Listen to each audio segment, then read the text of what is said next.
All right. Hey, good evening, everybody. It's Jason with Kentucky Sustainable Living. I've got Shelly with Two Old Crows Homestead, and I've got Forrest Seeley tonight from Vets4Childrescue. I hope y'all forgive me. My voice is kind of crappy. I've been under the weather for the last 4 days. Everything has hit my house, and I'm still recovering. But tonight we've got Forrest, like I said, from Vets4Childrescue. Forrest is going to talk about their organization, what they've got going, uh, all the great things that they're doing. Forrest, I won't steal any of your thunder. I'll let you come in and tell us everything, what your organization's doing, and the awesome stuff that's going on with it. Well, thank you, Jason. I appreciate you having me on as a guest. And Shelly, I know I haven't got to meet you yet, but I've heard your name many times. So thank you for participating with us as well. I am the executive director for Veterans for Child Rescue. We are a nonprofit organization, and we fight against the human trafficking of children. We have several ways we do this. We do a lot of radio and television and social media, and that's how we educate the populace. We were founded by a good friend of mine, Craig Sawyer, who was a Navy SEAL or a DevGru sniper, SEAL Team 6 sniper. And he and I grew up together, and he one day heard a story about how bad trafficking was in Montgomery County and Harris County, which that's Houston, Texas, and then the cities north of Houston. And that's where we grew up. We grew up north of Houston. And he just was scratching his head going, this is nonsense. He spent his career chasing terrorists in over 60 countries all over the world. And we had this terror that's happening in America. And a lot of people, what they would do is when you talk about trafficking, they always have this over there mentality. It's happening over there, meaning outside of our country. When in fact, it's happening, it's very prevalent in our country. In fact, it's probably happening in your backyard. You just don't know what it looks like. You don't know what to look for. And so our goal is to expose that, to share that knowledge in all shapes and forms. We also run counter trafficking operations with any state or federal law enforcement agency that will allow us to. Some of these law enforcement agencies, they welcome our help. We have put together different game plans that are highly effective. We have a 100% conviction rate. A lot of this has to do with Craig being he was a federal investigator and an air marshal. So he went through a federal investigation program. So we're always talking about burden of proof. We're always talking to district attorneys in various states on what that burden of proof looks like. We are allowed to color outside the lines of law enforcement because we're not law enforcement. So we get to do some things that they can't do, that we're allowed to do, that makes it more effective. And so that's another part of our mission. We do a lot of stuff that is, we don't talk about. There's a lot of investigative work that we don't talk about, mainly because we don't want to give away what we're working on. And people think, well, they don't really understand. I mean, we could spend years on an investigation. And so we're gathering information today and have been for some time that we're working on. Some of that stuff we don't really like to talk about until it's pertinent to talk about it. So our mission is to educate, spread the word, help put away bad guys, wreck the system. Awesome. That's a big job. It is, Shelly. And, one of the things that people ask me, there's a lot of people that ask, what can you do? We do have on our website, if you search, we have a lot of educational material that you can go through. First of all, I say watch Contraland. We released Contraland in 2020. This is a Hollywood level production. It took us 3 years to produce, and that shows how we operate. And this is something you can watch with your family. It's a gut punch, but there's no content that you wouldn't be afraid to show your kids. I think this is important to understand because one of the things that we illustrate is we arrested a deacon of a church. We arrested an Army recruiter and an IRS agent. These are people that you're sitting next to in church or at the PTA meeting or at a sporting event for your kids' baseball, football, or soccer match. So this is important. You think that these people that are honorable people, you don't know, they embed themselves where there's opportunity. And this is a very important thing to do. We do have a program that we've just rolled out called Activate the Church. And basically, you sign up through our website, and we have a person that will contact that church, and they will go through best practices for how you interface with the kids. And I'll give you an example. You do not ever have a class or an event where there's always 2 adults that are vetted in the room at any given time. You never allow an adult. Now, these are people you may know, that you may love, and that you may have broke bread with, you've prayed with, you've gone to the hospital when their grandmother was sick, but you just never know. And I like the idea of keeping everybody honest. So there are different practices and vetting processes that we try to help educate the churches on in that regard. So we do have Activating the Church. So this is, again, a part of our educational process that we like to do. We have our radio show called Defending Our Children. And we're currently on Brushwood Media Network 6 days a week. We're working on a secondary podcast off of that called Defending Our Health. And it's going to be a spinoff of Defending Our Children. We think that health is so important for our children and for their parents, okay? What you have to understand as a parent, you need to practice what you preach. So if you want your kids to be healthy, then you need to practice your eating habits, your sleeping habits, the amount of screen time you have in technology, the work ethic that you have. Don't ask your kids to do something all the time while you sit on the couch watching TV. If you want to mow the lawn, go out there with the weed eater. You let them push the lawnmower, you weed eat. So there are things that we're going to be talking about in that regard. We have another show that we're working on called Wisdom Quest. And this is more of a spiritual show. And we've got probably 20 episodes done. We just haven't distributed yet. And it's really talking about what is your relationship with your Creator? It's not a religious, it's more of a spiritual podcast. So people can say, hey, this is why I think God's real, or this is why I think my Creator's real. This is the relationship. This is how I talk to him. A lot of the younger kids, they don't know how to have a relationship with their Creator. And so this is a conversation I have with a lot of people today, even adults. I've had people, last weekend I was on I went and ran an obstacle course race, and I had somebody ask me, well, how do you talk to God?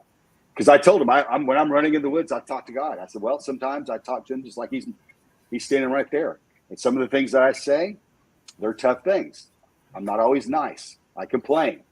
Why is there a purpose for me to fight against human trafficking of children?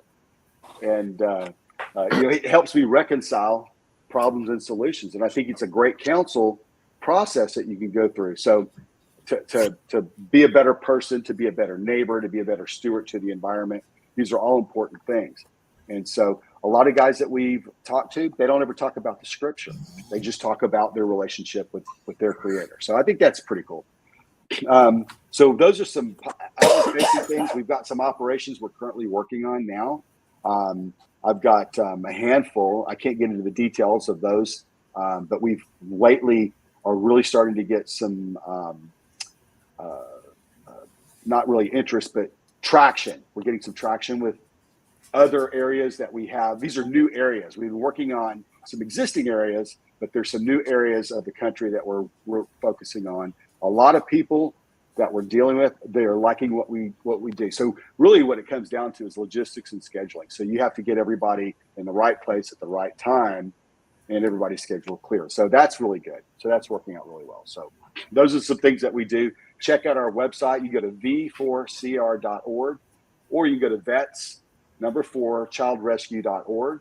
And if you want to watch our documentary, you can go to contralandmovie.com. You can watch that for free. And that movie is amazing, and it's a gut punch for sure. And the biggest thing I liked about it is it's an actually you get to the meat of the matter in a in a way that's not vulgar and stuff like that. So it's appropriate, like you said, the family can watch it. It's not graphic or anything, but it lets you know what's happening without the vulgarity of it. And it's a gut punch, and it's sad to think that stuff goes on, and that's the biggest reason, what y'all are doing is the biggest reason we got involved with y'all, is because we want that to stop. And honestly, we'd like to work you out of a job personally. Absolutely. Absolutely. I would love that. And beyond this, I think the next job that I would go towards, if we could eradicate this, and this is inclusive to what I'm doing still, is I want our young men and our young ladies, from the time they can walk, I want them to be taught how to behave around adults, around people of authority, how to behave with people of the opposite sex. I want them to learn how to behave people from different cultures. For some reason, we've learned, our kids are learning how everybody is different. It's really strange to me, because when I go look at my kids, I've got kids in college now, but when they were in grade school, I kept telling the teacher, quit teaching my kids to be divisive. You keep talking about these topics, and yet that's making them differentiate each other and creating division amongst them. Instead, you should be teaching them why they should be kind to somebody, why they should help them with their homework, why they should help them in sports, okay? Because you get a lot out of, people don't realize when you're helping or training, and I know that I think y'all have kids that are playing baseball, and when you train your kids, when you're training somebody how to swing a bat, for example, when you train them, what it does is it teaches you to resolve any issues you may have. I find that coaching really helped me out with that. And so if you start them at a young age, and let's say that they're 7 years old, and you've got one child that's really good at picking up, fielding, ground balls. He's really good at it. You talk to him, say, tell me why you think you're good. Tell me what you're doing. And once he understands how to say, I want you to teach Billy over here, he's no good at it. I want you to explain to him how you deal with the ground ball. He goes, well, Billy, he always closes his eyes because he's scared. Well, how did you get over your fear of being scared? But what they're doing as a coach is they're learning how to reconcile. To me, life is about reconciling problems. Yeah. Technology is about ignoring problems. When you got a kid in front of a phone, a tablet, and you want him to do a chore, they would rather tune you out and not do that, because they're not learning how to reconcile. And this is funny. I tell the story all the time, Jason, and this is probably the same story you had growing up. I remember I'd go out there, I'm 12 years old, I'd try to start the lawnmower. My job on Saturday morning was I had to mow the lawn, period. Couldn't do anything else alone. So I'm out there trying to start it. It wouldn't start. I go to my dad. He walked out there and pull it one time. It was almost like that lawnmower knew it wouldn't start. Okay. Occasionally he'd go out there and it wouldn't start. He says, all right, here's the deal. You got to figure it out. Whatever the problem is, we'll fix it. Now, we didn't take it to Sears. Yep. I had to troubleshoot the issue, and I couldn't go play. I couldn't go swimming or whatever at the lake. I had to resolve that issue before I could do anything. And I'd figure it out. And spark plug's bad, Dad. We got to go get a spark plug. So he'd drive me to the store, and we'd get a spark plug, and we'd fix it, and I'd get that lawn done. But I always remember those life lessons and how important they were to me. When we built a fort, my dad, they didn't buy us wood. They didn't no, you went and scrounge for it. You'd find a piece of wood. You'd be like, oh, let me look at my fort. Where does it fit? I'm going to get the most use out of it. It was problem solving. Oh, yeah. So these are things that I find that are important. So if I didn't have this other job to do, then I would be focusing on how to teach kids and coach them. And then in the meantime, I would also be whispering in the young kids' ears, here, let me explain to you about young girls. Let me explain. Let's talk about their mom and dad. Their mom and dad's king and queen. If they say be home at 12 o'clock at night, you're home at 11:45. I don't care what that girl says.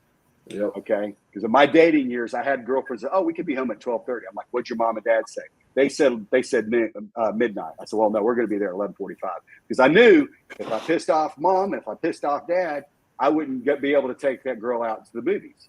Yep. So these are other lessons that I want to teach, that mom and dad rule. Whatever they say goes. And that there's some other things that I won't get into, but on how to be a gentleman. There's a lot of things that I anytime I have a young man, I talk about how to be a gentleman and how important that is. So anyway, I appreciate your thoughts of, I'd love for America to put us out of a job. Yeah. And that is a lot of kids, and all the younger kids they don't get taught what you're talking about. They don't know how to do any of that. And it's just like some of the people have been talking on, what makes a man. And, the kids don't understand, what you and I know on how to do stuff. The boys especially don't get that anymore.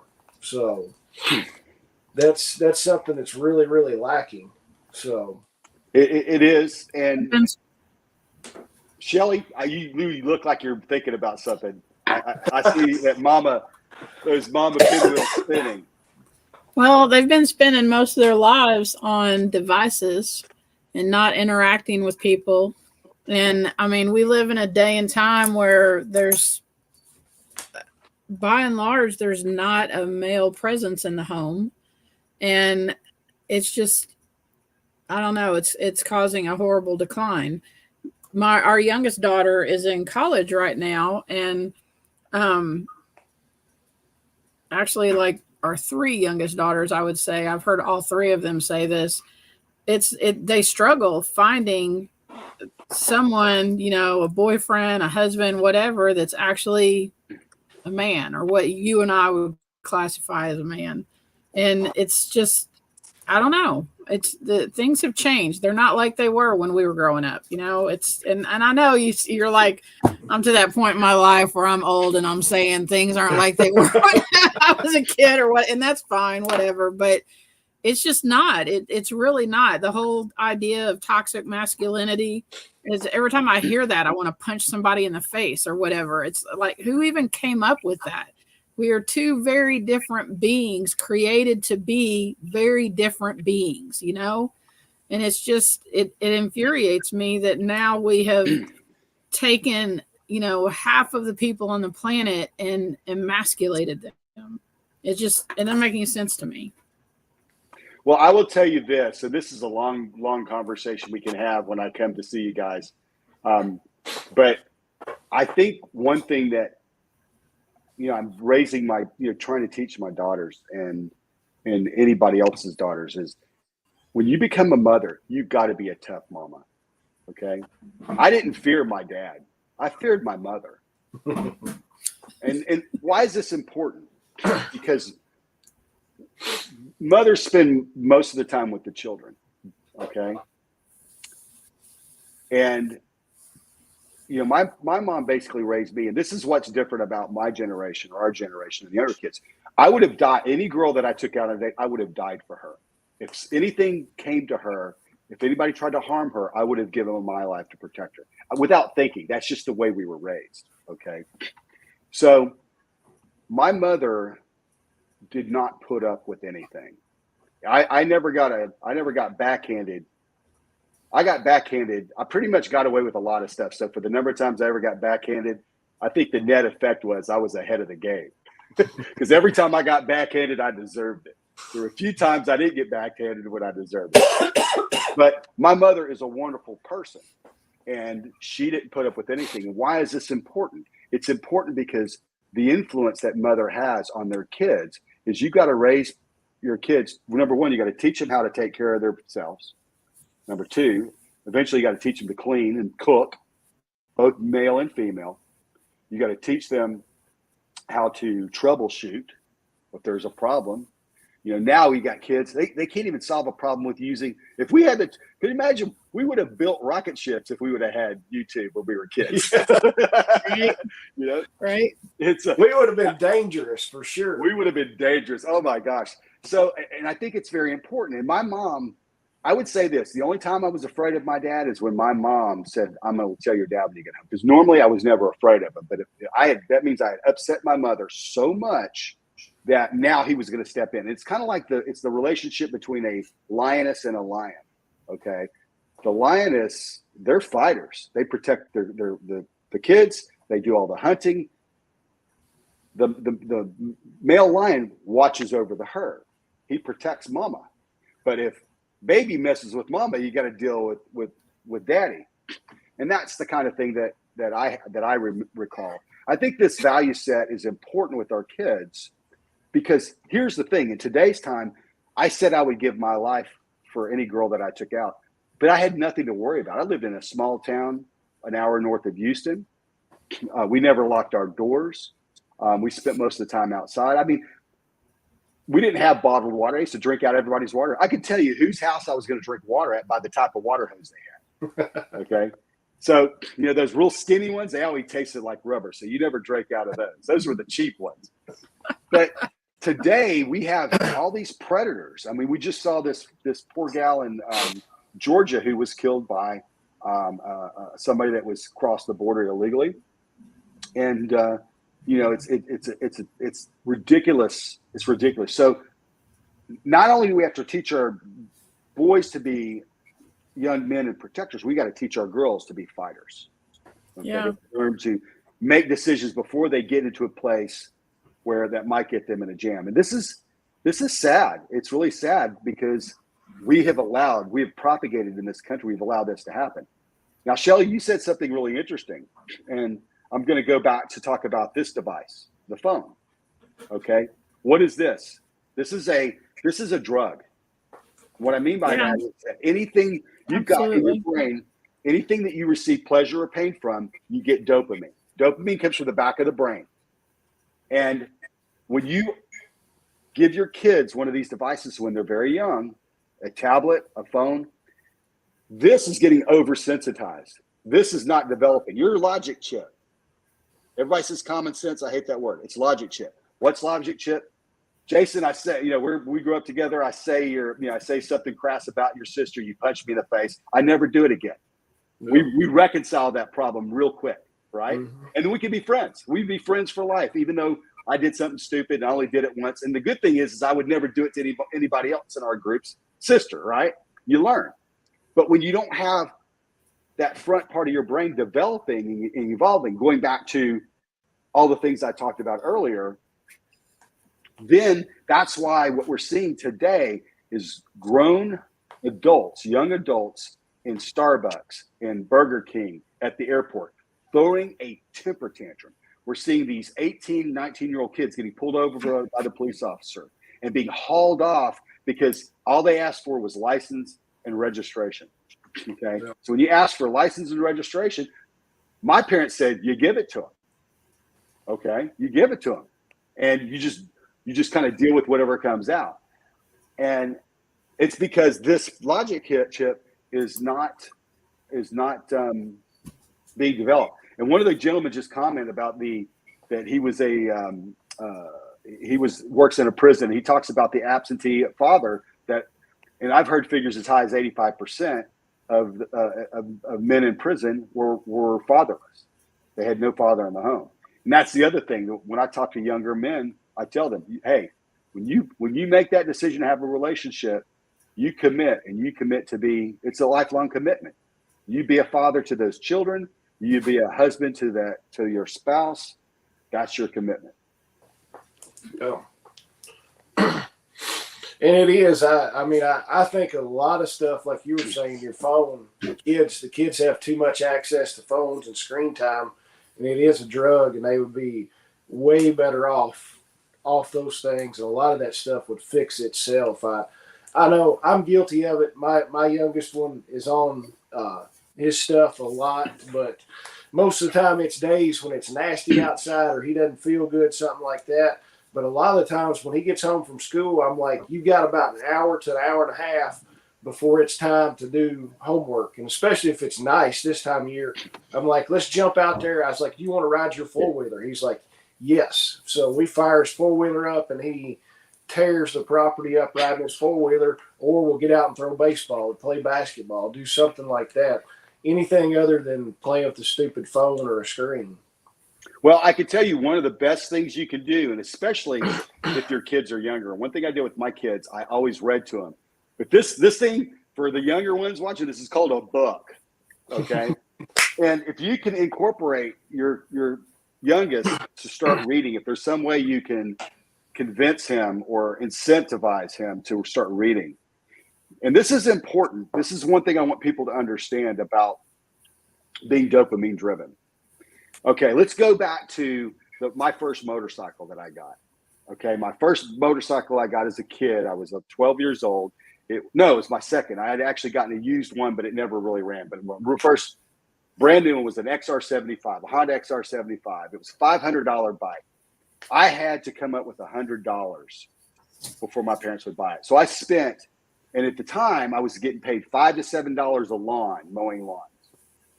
Okay, I spent, I don't know, probably more than from the spring to summer, and I made all of that. And it was almost like the day that I had $107. It wasn't $100. I had $107. And I took my pile of money and I pushed it on the kitchen table and said, Mom and Dad, look what I got.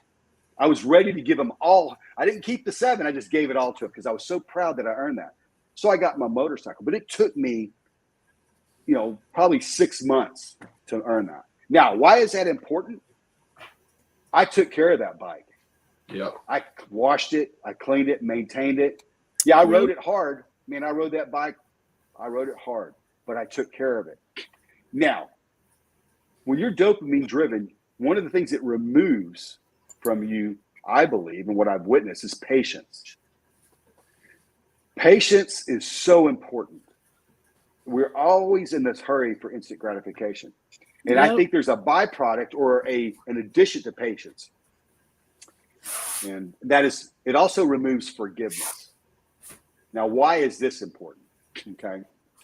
In the last 5 or 10 years, we've witnessed, because unfortunately the political scene has bled over into in our churches and in our schools and all these areas. And we were kids, we never talked about politics at the dinner table. We didn't talk about them in church. We didn't talk about them at school. I mean, we talk about historical stuff, but not necessarily the current stuff. And so what's happened is we've had this weird thing where it's gotten to the point from we're taking every single person that could be out of it could be an entertainer, it could be a politician, it could even be a minister. Okay, it could be anybody that has an outward facing persona, and you find one thing that they did wrong in their life, and now they're going to hell, they're bad people, they're this or that. And I can assure you, it doesn't allow us to analyze somebody for the sum of their lives. And so I find that very interesting. And I also think it doesn't help people understand what forgiveness is. And I can tell you guys, it's one of the things I struggle with the most. I really struggle with forgiveness because I see things that are really ugly that break my heart. But what forgiveness basically is, it isn't about them. It's about you. When you forgive somebody, you're giving it to God. You're saying, hey, this is your problem. Now, when I do this, I'm not saying that their behavior is okay and that if there's a punishment that is being assigned to whatever is that action is, that punishment will be delivered. That's fine. But you're just saying, hey, I'm not going to carry this. And this is super important because where I've learned this is from survivors. And I've had survivors tell me some things that would, make a lot of people break down, cry, and throw up. And I'm looking at them bewildered when they tell me how they've forgiven. And this is one of the things that I've learned from them. So these devices, I think is a normal function as a society that you have to be able to do. It's how you process information. You have to be able to have logical thought. There's emotion involved. There will always be emotion. But if you are dopamine driven, it'll be an emotional decision. And people that run off of emotion, they go beyond what's acceptable. And it's crazy. When we were little kids, our kids were little bitty babies and they would pitch that temper tantrum and they would throw their head back and they'd be beating their head against the ground. We're seeing that with adults. It's expected on the babies, but it shouldn't be with the adults. And I think that the technology has a lot to do with that. What slows your brain down are reading books. Yeah. Oh yeah. I mean, I used to read all the time, and that's where I found out about Angry American. Chris Weatherman. That's where I found him. Was when I used to read all the time, and I've kind of gotten out of reading, but I need to get back in to reading some more and kind of slow my brain down. Sometimes I have a hard time falling asleep at night now, just because I don't read. I read. I'm reading a book right now, and it's actually a author by the name of Jack Sacco, and basically his grandfather was basically went on in World War II. He went on D-Day. That was how he entered into the war. He was a communication specialist. He put up all the telephone lines, and so people says, well, that doesn't sound dangerous. So here you are, you're in the middle of a battle, and the guy up on the telephone pole where everybody could see you is doing this. It's certainly, what I'm finding out is these guys were real men under great duress in the heat of the night or in the middle of a battle. They were running lines. Line gets cut, they got to go parse it back together. And it's a very interesting story. He was there when Patton delivered his speech, his famous speech. Oh, wow. He actually even Patton, there's even an excerpt in there where they're up there doing their work in the middle of a battle, and Patton drives his Jeep right up there, and he just, I'm not going to repeat how he says it, because Patton, when you're a man of war in the middle of a war, your language is a little spicy, but he was just very proud of these men and what they were doing. And I can't remember exactly. He was basically saying, private, aren't you afraid, or soldier, aren't you afraid that the enemy could see you? And, I don't remember what the retort was, but it was pretty funny. But anyway, it's a great book. I don't have, it seems like to me to read, it's very difficult sometimes. So I try to take, when I take a break, I'll read a little bit at a time. I'm about halfway through on this book, but it's a great book. I've got a couple of other books on my list I've had sent to me. As soon as I get done with that, then there's a couple other books that I read that are very important. One of them is called The Citizen. Now, you guys might like this, The Citizen's Guide to Fifth Generation Warfare. And this is a friend of ours named Boone Cutler. He wrote this book. But if you really want to understand what's going on in society, he's got two versions of it. It was written by Boone Cutler and General Michael Flynn. Great book. Okay. I've read this one. I haven't read the second one. I got to read that. That's next. That does look like a good book. I might have to pick that up. What's it called? It's called The Citizen's Guide to Fifth Generation Warfare, and this is session 1. And what it does, okay, so for those of you that are listening that were in the military, it's written like a field manual, and basically it has no political affiliation. It's written like a field manual, so you can understand what's happening in today's society with our political system, with our media. Volume 2 is on AI, on artificial intelligence. So as soon as I get done with this book, I'm going to jump to that one. Haven't read it yet. But these are it's good information, because what you find out is you read it and you say, well, I've experienced that, and you didn't realize you've experienced that, on how you're being manipulated. Yeah. Everybody, no matter who you think you are, everybody is being influenced by whatever their beliefs are, by whatever content they take in. Everybody is being manipulated. Now, some of it is good. Some of it is for good. And I'll give you, it's not self-serving. There are people out there that try to deliver information. I mean, for you guys, one of the things that you do is that you're teaching people how to prepare in case something bad happens. That's important. Okay, that's good information to know.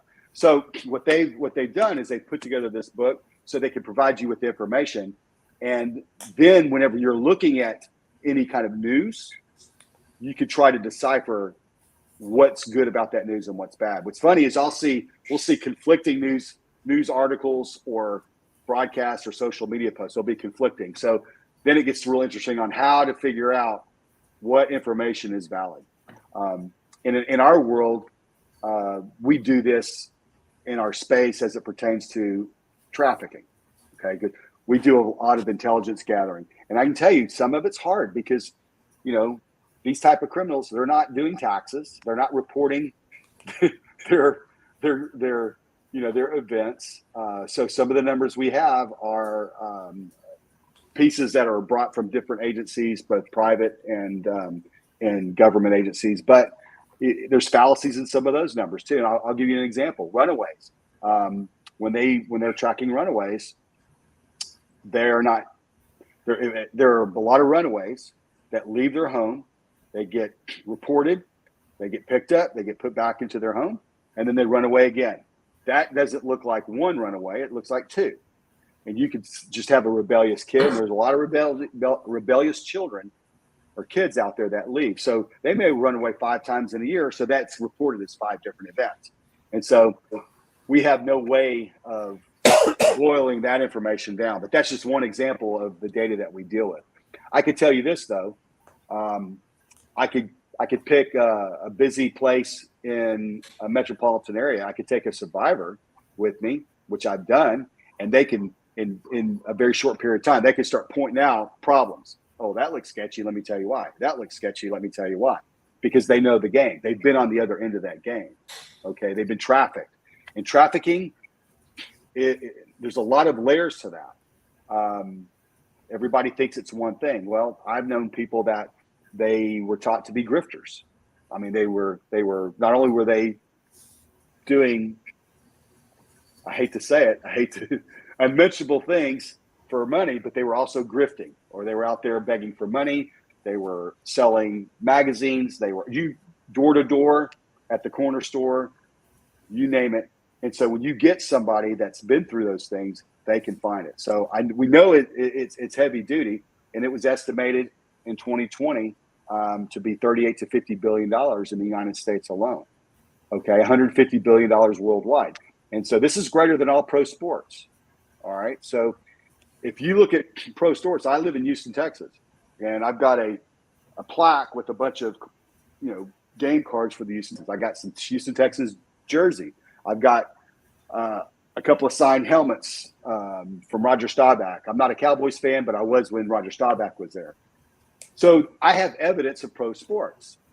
I can walk around town. There's evidence. So even college, you go to Kentucky. Kentucky's a great basketball state. There's evidence on people's cars.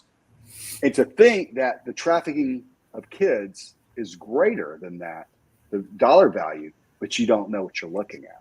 And that's what really kind of blew our mind, because Craig had heard this information from somebody from the intelligence community. So this person that he heard it from was a legend in the intelligence community. So his information was very well vetted. So, that's the thing that drives us, is that we understand how big it is, how prevalent it is. It's a complex issue. We truly believe that in society that we are all going to have to fight to right this problem as a community, in the neighborhoods, in the cities, the towns, the states, at every level. And it really breaks my heart because we know there are a lot of people complicit that shouldn't be complicit. It's not, if you watch Contraland, go to contralandmovie.com, it's not, in your mind, you think, okay, that bad guy, this is what he looks like. You have a predetermined image of what that person looks like. What you find out is they look like you and me. And I mean, you could just take that, the coach that was the U.S. Olympics gymnast coach. He was a trusted person. And then it came out, who was complicit with that? I mean, look, Shelley, let me ask you a question. Let's say your daughter was an athlete and I was the doctor. And I said, look, I'm going to examine your daughter. I need you to step out of the room. Mm-mm. What would you do? No way. No way. So you would be like, why are you even asking me this? Right. There should be another nurse. There should be a team of people in here managing the protection of this child. And under what, I'm not a doctor, but in my mind, I should be checking knees, legs, joints, elbows, shoulders, those sort of things. Mm-hmm. I'm not a doctor. There may be some weird thing that you have to get into the nether regions of a female to examine them. But yet this was going on for who knows how, for years on the U.S. Olympic team. And so the parents were duped. The governing body of the U.S., they were duped. This is wrong. And so if it's happening there, where else does it happen? If it can happen there, it tells you it can happen anywhere. Oh, yeah. Well, it's so prevalent. And the statistics or whatever that says that the United States is the number one consumer of this business. And if that's the case, if you're not doing something to actively fight against it, you're condoning it. I mean, that's just my opinion of it. If you're not, it's everywhere. It's absolutely everywhere. It's in every town, every city. Happens with, I mean, all the way from pornography up to actual horrible stuff. It's everywhere. So if you're not actively doing something to fight against it, you're allowing it to happen. It's ridiculous. You're making a great point. And when I talk about our policymakers, there are 4 positions that when I look at a policymaker and their responsibility as the leaders of our communities all the way up to the top, there's 4 positions that they can hold as it pertains to child trafficking. Because I believe child trafficking is a currency of evil. Okay. And there are those 4 positions, either A or 1, you're ignoring it, which you have to be an idiot to do that. Number 2, you're benefiting from it. Right. Number 3, you're participating. Or number 4, you're leveraged by it. Okay. So what's interesting is we do have legislation that's on the books. And I had a conversation with one of the attorneys at the state attorney general's office in December. And he said something that was really interesting.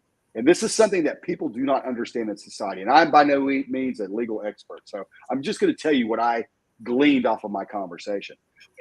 He said that they have really strong anti-trafficking legislation in Texas. But when you charge somebody with trafficking versus other charges, because what they do is they stack them, the mandatory sentence to be served on child trafficking is significantly higher. The mandatory minimum is significantly higher than these other charges. So what happens is they try to negotiate on the lesser charges. And what I believe is that our court systems, our district attorneys, they never want to go to court. They don't want to risk going to court. Now, I often wonder, does it have to do with they don't have no real control over the jury that they're going to get? Because everybody I hear talks about how they want to get out of jury duty. Okay. Or so that basically what you're saying is we don't want to fight for anti-trafficking. We will get them on another charge and it'll be a lesser charge and they'll be out doing it again rather soon. So it's not an easy problem to, and the reason I suspect that is I listen to a lot of crime drama podcasts and I hear the same thing. There's a lot of people that do these horrible things and they get convicted and they're like, oh, okay, so 5 years for that. And by the way, one of the men on ContraLandMovie.com, there was a 74-year-old deacon of a church in Utah. Mm-hmm. They let him out early. He's out now. And one of his family members contacted us and was upset about it. Okay, his own family member was upset about it. And so he got like 4 years. I mean, he was charged a lot longer, but he only served like 4 years. And the judge wrote in his release, he didn't feel like this man could do any more harm. Well, he showed up with, some gifts and some Viagra and some condoms to have sex with a minor. So, it's, I don't believe in that. I don't believe in that. So anyway, I agree with you. There's somebody just put on here, our government is profiting from it also. And they absolutely are. We've interviewed people on our radio show defending our children. We've interviewed several people that have been whistleblowers that have testified to that on record. So yes, there is that. Well, I mean, it's corrupt from all the way up to all the way down because of all the stuff that happened with, the guy that I won't say his name because chances are we would get knocked off of here or whatever. But I mean, nothing's going to ever come of that. They're not ever going to convict the people who are on that list or rode on that plane or whatever. We're never going to hear that. So I don't know. It's just frustrating. It just pisses me off. By the way, we interviewed a Nathan, and I'm so bad with names on Monday. Mondays are tough for me for some reason, but it just aired Friday, so it should be on our podcast show. And he has a website called, and I don't want to say his name. It's his name, Justice for or his name Justice. Anyway, it's on our website under our episodes. Anyway, and he was the gentleman that he had released the list. He actually did he wrote an article on, there was a couple of guys in Nebraska that were doing the same thing before that guy, hit the radar. This guy is a four-mode expert, and we had a great conversation with him about a week ago. So I encourage you to go listen to that. But I will tell you this: him, along with several others, they are trying to get something done on that. Now it's a tough hill to climb, but the best thing you can do is go listen to those episodes, share them, so people.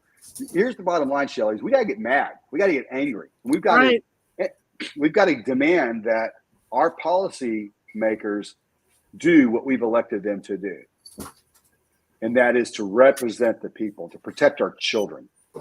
Okay, these are the next generation of leaders, and we need to teach our kids. One thing that I'm talking to my kids about is doing better than what we're doing today.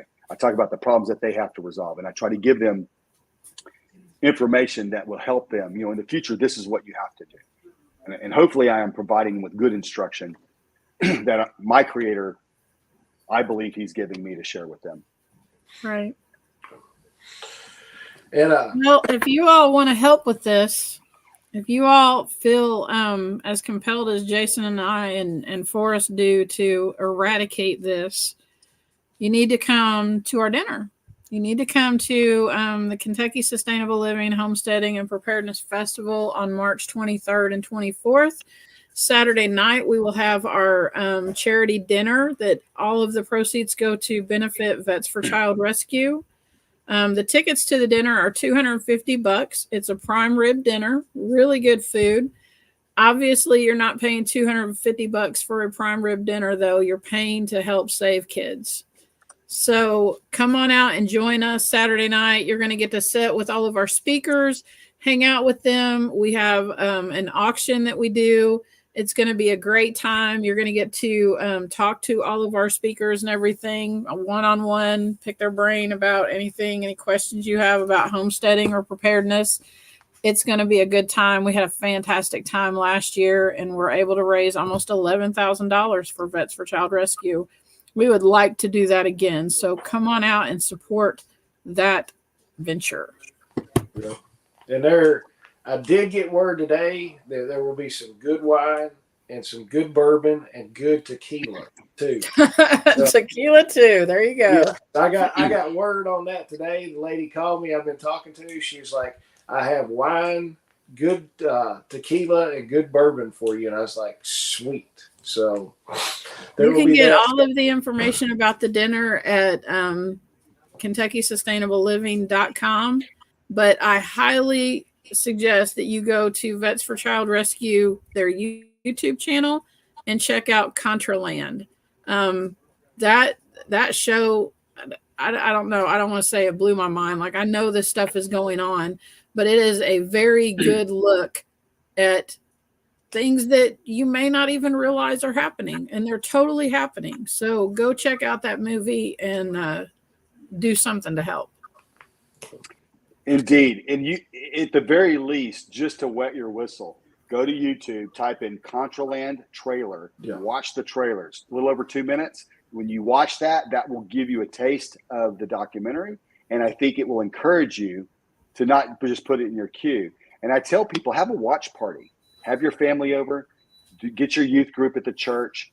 Do it at your church because it's clean. I mean, it's not vulgar. It's not going to be I started to say it's not going to be offensive. The whole thing is offensive, but it is something that you can watch with a youth group. Do it at your church. Let people need to know. They just need to know. It's cleaner than most of the stuff that's on TV, honestly. Yeah. And if you do that, get a picture of the event, get a couple of pictures, load it on social media, tag us, and we'll spread it out. We'll say, hey, we'll send out a shout out. Thanks for doing this. We want more and poor people to watch the movie and be educated. So, Forrest, what can you leave everybody with? We're coming up close to an hour. Tell everybody where they can find you. Y'all got your website, YouTube. Tell everybody where they can find you and kind of any last words that you've got.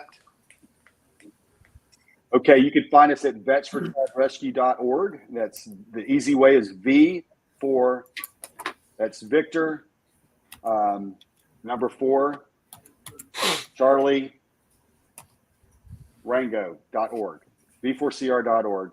You go there. If you click at the top, at the very top banner is to our radio show, Defending Our Children.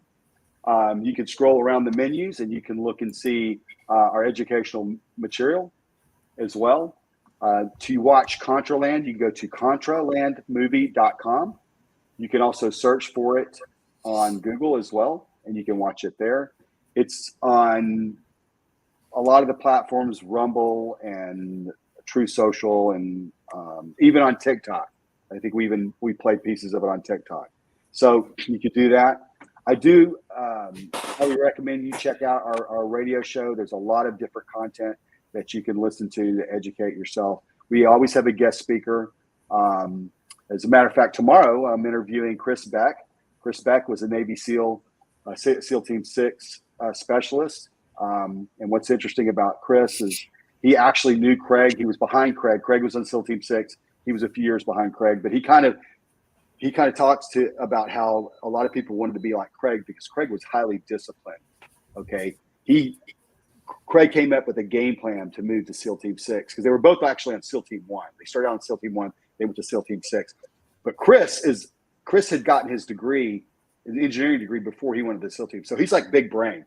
We totally nerd out about stuff. You know, I'm sending him pictures and information on tech, some of the tech that we're using, and he's making recommendations on tech that we use. But we're interviewing him. It'll air on Friday.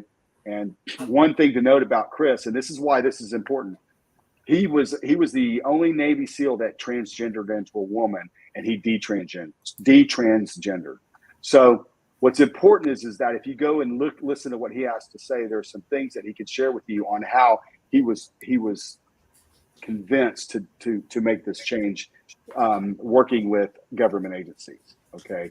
And the brainwashing and the techniques that were used on him. And he shared. And by the way, he made this cross. He made this. It's made out of a bastard file, from a large bastard file used to file horses. And he made this for me. And so I try to wear it everywhere I go. I've had this, I don't know, for almost a year. So that's cool. Yeah. Like I said, I talk to him probably weekly now. I've just started talking to me and we kind of lost touch. I've been talking to him a lot. So I look forward for that interview. He'll be on, and I recommend you guys go wait for that one. It'll release on Friday, and then it'll be on our podcast. Awesome. And also, y'all got cool swag. Tell everybody you can get T-shirts. We hats. do. We've got hats. We got bandanas. Here's my hat. We got these cool shirts. We have wristbands. We've got some visors. We're currently, there's a couple things we're working on, but we've got plenty of swag that we really like. All the proceeds go back into the organization. Our pricing, I think, is pretty reasonable for the stuff that we sell. And we're grateful. We got a really good team that works on that. We got some cool jerseys.